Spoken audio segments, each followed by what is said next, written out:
Subscribe to the channel and comment down below saying I subscribe to enter this month's shoutout giveaway, Brawl with Chris Brown. In June 2012, Drake and Brown reportedly got into a bottle-throwing bar fight at New York nightclub WIP. Brown's face was injured in the melee, TMZ reported, as were members of Drake and Brown's respective entourages and innocent bystanders, including NBA star Tony Parker, who were just trying to enjoy a night out.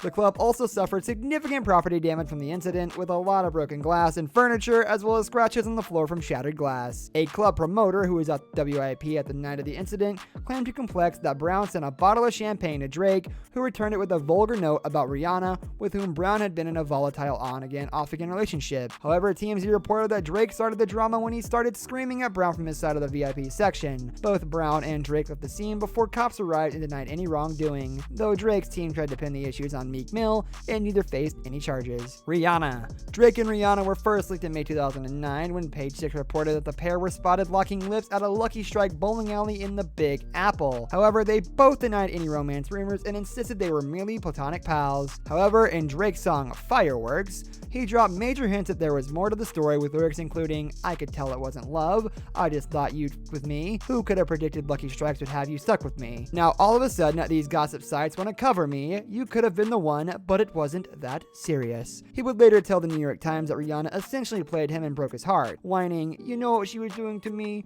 She was doing exactly what I've done to so many women throughout my life, which is show them quality time, then disappear. I was like, wow, this feels horrible." Baby mama drama. In May 2017, TMZ reported that former porn star Sophie Broussac claimed she was pregnant with Drake's child and that Drake told her to terminate the pregnancy. His rep denied it, saying in a statement, "This woman has a very questionable background. She has admitted to having multiple relationships. We understand why she may have problems getting to the United States. She's one of many women claiming he got them pregnant." Ouch. However, the rep also added that Drake would handle his business properly if he were proven to be the child's father, and TMZ reported in late May 2018 that Drake had been sending Broussac money since just before the birth of her son, Adonis, and that he believes he may be the father but is awaiting a DNA test to prove his paternity. Drake's potential paternity was never made too public until Pusha T released his diss track The House of Adidon in May 2018, which referenced Adonis and Broussac by name. Blackface. Pusha T didn't limit his Drake disses to audio, he also made an old photo of Drake supporting blackface go viral when he used it as art for his song The House of Adidon. The image led to widespread speculation about the origins and context of the photo. Days later, Drake explained himself. "This was not from a clothing brand shoot or my music career," Drake wrote in an Instagram story via Page Six. "The picture is from 2007, a time in my life where I was an actor and I was working on a project that was about young black actors struggling to get roles, being stereotyped and typecast. The photos represented how African Americans were once wrongfully portrayed in entertainment. This was to highlight and raise our frustrations with not always getting a fair chance in the industry and to make a point that the struggle for black actors had not changed much." Kanye West.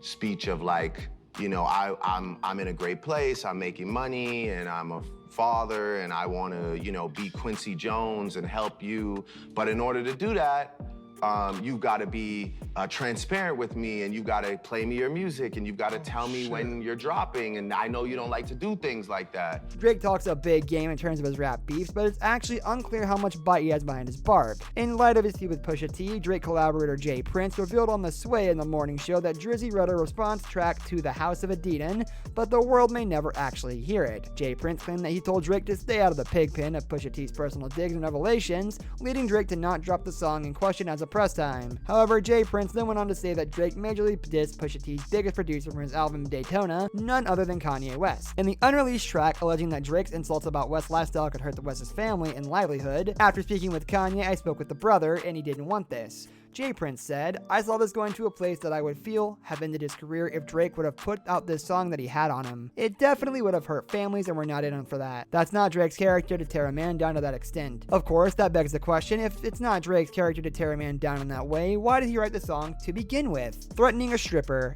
I mean, people have their own opinions. I mean, I think people were looking for me to just go in on him, and it really wasn't my thing to do that. It just was, I said what I had to say, and I said. And you could take it, you could think whatever of me, I don't give a fuck. I mean, I don't care personally what people think of me because I'm not put here to people to like me. So I said what I said, you know, and I meant it. Has he reached out to you after that? No. Anyone from his camp reach out to you? No. After the interview, I was doing some reading, and I guess that at one point him and Rihanna were at a strip club that you were at, and you had stripped for him.